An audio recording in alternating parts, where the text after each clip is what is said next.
আসসালামু আলাইকুম সবাইকে। সবাই কেমন আছেন? আলহামদুলিল্লাহ আমি ভালো আছি। রোজার দিন সকাল সকাল রেডি হয়ে নিলাম। আমি আর যারা যাব, তার মানে আমার ননাসের বাসায় যাব আজকে। আমি যারা আর আমার শাশুড়ি মা। আমার ননাসের কালকে অপারেশন, তো মাকে রাখতে যাব আর কি। একা একা কী করবে, ছোট্ট বাচ্চা আছে, যার জন্য ভাবলাম। ওরাও বলছিল ফোন করে যে মাকে রেখে যাও, যারা রোহানকে রাখতে পারবে। আমার ননাসের বেটা ছোটো, যারার থেকে বড়, কিন্তু দেখতে যারার থেকে ছোট দেখা যায় আর কি, বয়সে যারার থেকে বড়।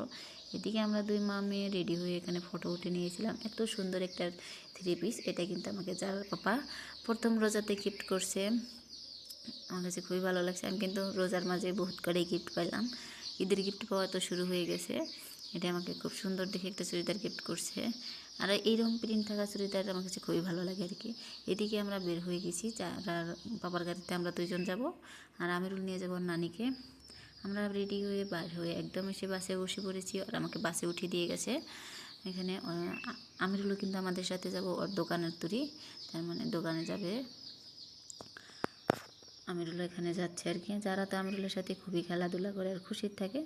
আসলে আপনারা ভাববেন যে আমি কেন চলে গেলাম, কারণ যার পাপা দোকান বন্ধ করে যেতে পারবে না, আমিরুলের দোকানে মানুষ নাই, যার জন্য আর কি। আর আব্বা শরীরটা বেশি ভালো না, আর বর্তমান স্কুলে এক্সাম চলে আসে, যার জন্য যারা একদম আসতে পারবে না, কাম থাকে বহুত।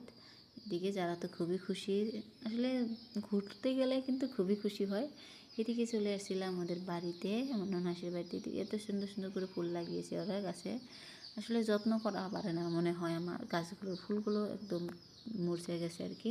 কারণ আমার ননাসে স্কুলে যায়, আমার ননাসের জামাইটা তো উকিল, কেউ বাড়িতে থাকে না, এসে দেখি কেউ নাই, ঘরের চালাবি রেখে গেছে। পরে আমরা ঘরটার খুলে আর কি বসেছিলাম। পরে ওরা অল্প পরে চলে আসবে আর কি, আমাকে ফোন করছিলাম আসবে। আমি বাড়িটা ঘুরে ঘুরে দেখছিলাম, মানে আমি বহুত দিন পরে গেছি, আমি যাই না, মানে মোটের কথা খুব কম যায়। যারা হওয়ার পরে মানে একবার গেছিলাম, তারপর আর যাওয়াই হয় নাই। যারাও নতুন জায়গা লাহে লাহে ঘুরে ঘুরে সব কিছুই দেখছিল। এদিকে মানি প্লান্টটা যে কত বড় হয়েছে ওদের, মানে আমার কাছে খুবই ভালো লাগছে। একদম চাল দিয়ে দিয়ে দিয়েছে পুরাই, আমার কাছে খুব ভালো লাগছে। আর মাকে বলছিলাম এই ছোট্ট একটা ফুল গাছ আছে, এই ফুল গাছটা এটা যাতে আসতেলা চারা নিয়ে আসে, ভালো লাগছে। এদিকে রোহানও চলে আসছে, এটা কিন্তু রোহান, যারার থেকে কিন্তু বড়, যারা তথাপিও ভাইয়া বলে না আর কি, রোহান রোহান করে বলে।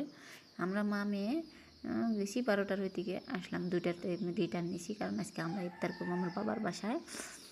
অবশ্যই জানাবেন আমার ভিডিওটা কেমন হলো, আর আপনারা কীরকম করে আমার ভিডিওটা কোথায় কে কে দেখছেন অবশ্যই কিন্তু জানাবেন। আর যদি কোনো ভুল থাকে অবশ্যই জানাবেন। সবাইকে আল্লাহ হাফিজ।